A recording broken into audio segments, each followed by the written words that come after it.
நல்ல இளமை பருவத்தோடு துடிப்போடு இந்த சமூகத்திற்காக தொண்டாற்றுகிற, எங்களை விலைக்கு வாங்குகிற நோட்டுகள் இந்த நாட்டிலே அச்சடிக்கப்படவில்லை என்று சொல்லுகிற ஒரு மன சந்தோஷத்தோடு இன்றைக்கு எஸ்டிபிஐ நடைபோட்டுக் கொண்டிருக்கிறார்.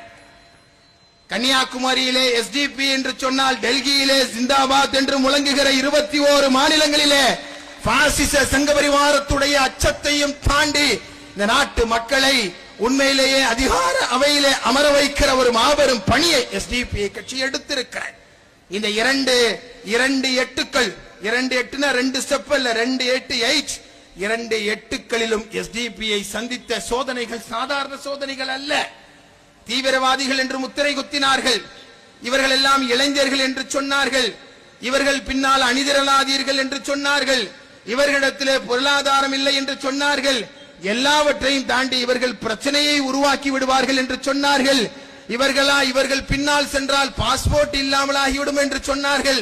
தொழில் முடங்கிவிடும் என்று சொன்னார்கள். அத்தனை குற்றச்சாட்டுகளையும் இன்றைக்கு தவிடுபடியாக்கி எஸ்டிபிஐ கட்சி எல்லா சமூக மக்களிடத்திலும் இன்றைக்கு பாராட்டப்படுகிற ஒரு மாபெரும் அரசியல் சங்கமமாக எஸ்டிபிஐ நிலை பெற்றிருக்கிறது.